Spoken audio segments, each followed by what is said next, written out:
اور مسلم دونوں میں حدیث ہے، بخاری کی پہلی حدیث ہی یہی ہے، انما الاعمال بالنیات، اعمال کا دار و مدار نیتوں کے اوپر ہے. اور یہ نیک اعمال کے بارے میں ہے، برے اعمال کے بارے میں نہیں. برا عمل چاہے اچھی نیت سے بھی کیا جائے وہ گناہ ہی ہے. یہ نیک اعمال کے بارے میں، کیونکہ اس سے آگے الفاظ ہیں اسی حدیث میں کہ اعمال کا دار و مدار نیت پہ ہے. اگر کسی شخص نے اللہ اور اس کے رسول کے لیے ہجرت کی تو اس کی نیت اللہ اور اس کے رسول کے لیے لکھی جائے گی، اور اگر کسی شخص نے کسی عورت کی نکاح کی خواہش میں ہجرت کی تو اس کی ہجرت اس کے لیے لکھی جائے گی. اگرچہ نکاح کی خواہش کوئی بری چیز نہیں ہے، لیکن اللہ تعالیٰ کہتا ہے کہ میرے اعتبار سے جو نیکی کرنی ہو پیورلی میرے لیے ہو. تو یہ چیز بتا رہی ہے کہ نیک عمل میں خالصتاً اللہ کی نیت ہو. برے عمل کا تو لینا دینا ہی نہیں اس کے ساتھ، کیونکہ انہی احادیث کو لوگ مس یوز کر کے ایکسٹرا جوڈیشل ایکٹیویٹیز پرفارم کرتے ہیں.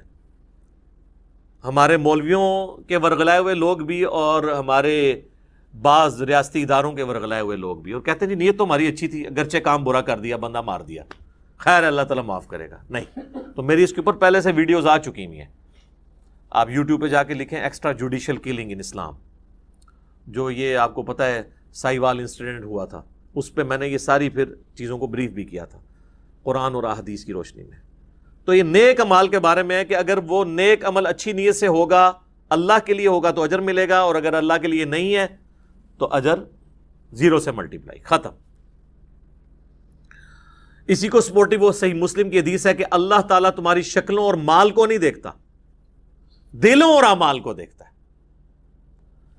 شکل خوبصورت ہے، مال اللہ کی راہ میں کوئی خرچ بھی کر رہا ہے، لیکن دل میں نیت کسی اور چیز کی ہے تو اللہ نے دل کو دیکھنا ہے.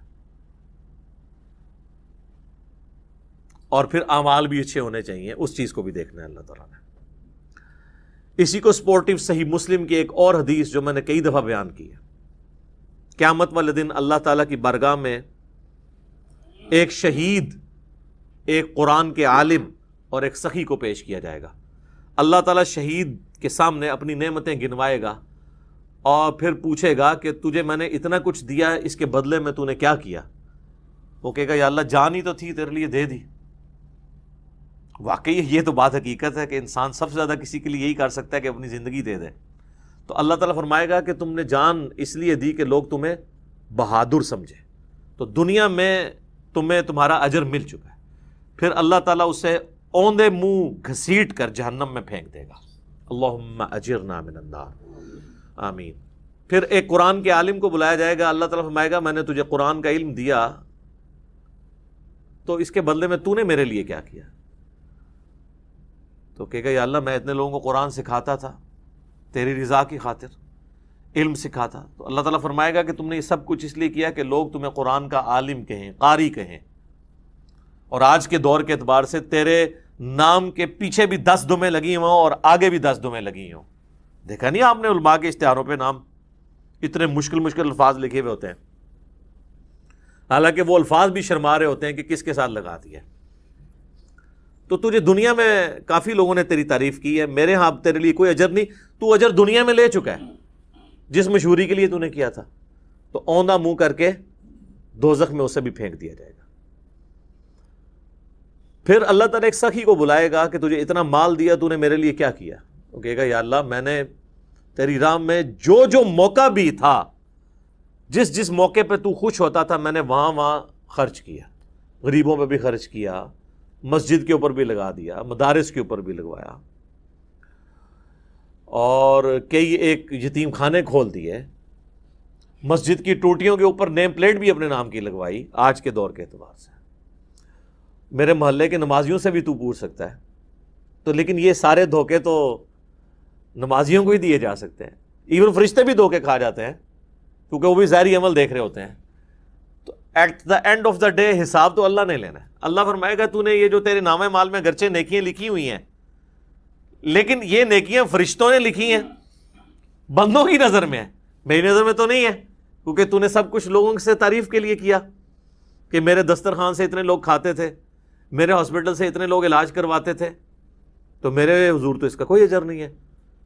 اس کو بھی اونا منہ کر کے دوزخ میں ڈال دیا جائے گا۔ سر یہ 3 مثالیں اللہ کے محبوب صلی اللہ علیہ وآلہ وسلم نے دی ہیں۔ اگر آپ میں سے کوئی شخص سمجھتا ہے کہ دنیا میں ان 3 نیکیوں سے بڑی کوئی نیکی ہو سکتی ہے تو میرے سامنے لے آئے۔ کیا شہید ہونے سے بڑی کوئی نیکی انسان اللہ کے لیے کر سکتا ہے؟ اور اگر کسی نے یہ نہیں کی ہے، قرآن کی تعلیم سیکھنے اور سکھانے سے بڑی کوئی نیکی کر سکتا ہے؟ بخاری کی حدیث ہے تم میں سب سے بہتر وہ جو قرآن سیکھے اور سکھائے۔ اور بخاری مسلم کی ایک اور حدیث ہے کہ 2 ہی لوگ ہیں جن پہ رشک کیا جا سکتا ہے۔ اگر تم نے حسد کرنا جائز ہوتا نا تو 2 ہی لوگ ہیں جن سے انسان کو حسد کرنا چاہیے، ایک جسے اللہ نے قرآن کا علم دیا ہے اور وہ لوگوں کو سکھاتا ہے، اور دوسرے جسے اللہ نے مال دیا اور وہ اللہ کی راہ میں خرچ کرتا ہے۔ اور تیسری نیکی یہاں پہ بھی مال ہی ہوئی ہے، یعنی اس کائنات میں سب سے بڑی 3 نیکیاں یہی ہو سکتی ہیں: شہادت، قرآن کا علم سیکھنا اور سکھانا، اور اللہ کی راہ میں صدقہ اور خیرات کرنا۔ یہ 3 نیکیاں بھی برباد ہو جائیں گی اگر اللہ کے لیے نہیں کی۔